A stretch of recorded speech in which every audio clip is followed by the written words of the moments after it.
Maya, I've been dying to ask you what you think about this whole conversation and if we're getting it wrong in the way we're covering it. I count on you for the brutal truth. You know, I count on you for the great questions, Nicolle. And here's the thing. The reason, as you said earlier, that more people are showing up every day to protest, the reason we are in week 2, the reason that we are seeing a multiracial, even multi-generational set of protests is because policing is fundamentally broken in this country. It's broken. Or maybe it's not broken, it's just working exactly how it's supposed to.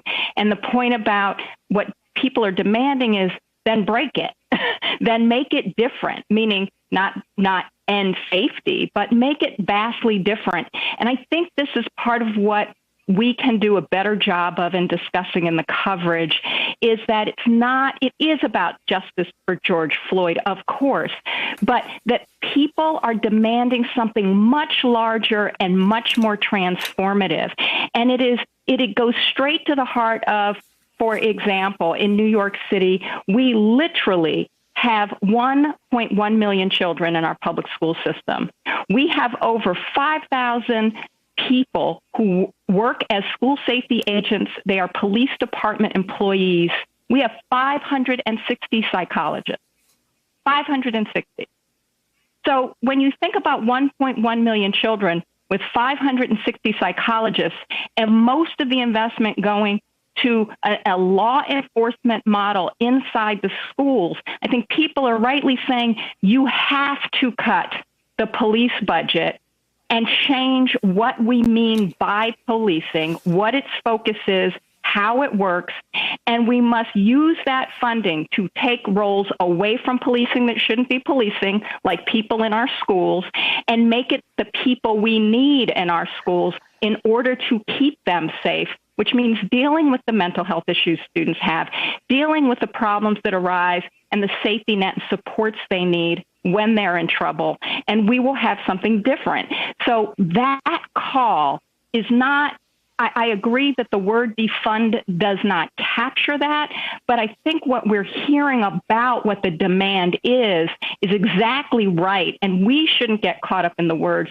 We should get caught up in the clarity of the demand. And the demand is policing should not be what it is today. And we should have a radically different vision. And in my view, a vision of policing that is what we call problem-oriented policing, meaning focus, strategic, and partnering, not just with communities, but with other agencies, because they're often the best on the front line to say, here are problems that other agencies should be helping to fix. This shouldn't be a police problem, like selling loose cigarettes on a street corner because you don't have a job, which is Eric Garner. Well, Maya Wiley, you just in 2 minutes brought more clarity to this issue than anyone I've seen talk about it in 10 days. Let me just follow up with one question. I mean, it sounds, and I'll leave the semantic debate to others, but it sounds like what it is in sort of early childhood psychology is early intervention. And is that sort of the concept? You're getting to these kids before they're in trouble and having their first interaction with law enforcement. You're helping them. You're plussing up the things that will keep them from heading down that path in the first place?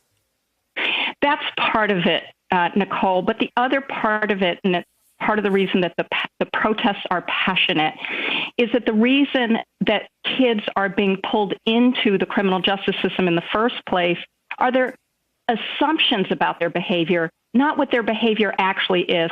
Let me give you just a very clear example. This was in the New York Times just back in December. We have Black and Latino police officers who have filed a discrimination complaint against the department because they were instructed, according to them, to leave white people and Asians alone. Go after Black and Latinos if you see them jumping the turnstile. In other words, not paying the subway fare. Focus on them. Get them into the criminal justice system. By the way, so many New Yorkers cannot afford the fares, but we could criminalize that by taking them to jail, or we could recognize What is it about the lack of affordability, the fact that people can't pay, as the first instance, not to see them as criminal? And what Blacks and Latinos all around this country are saying, what I feel passionately about is, part of the call here is start seeing us as people, stop seeing us as a problem.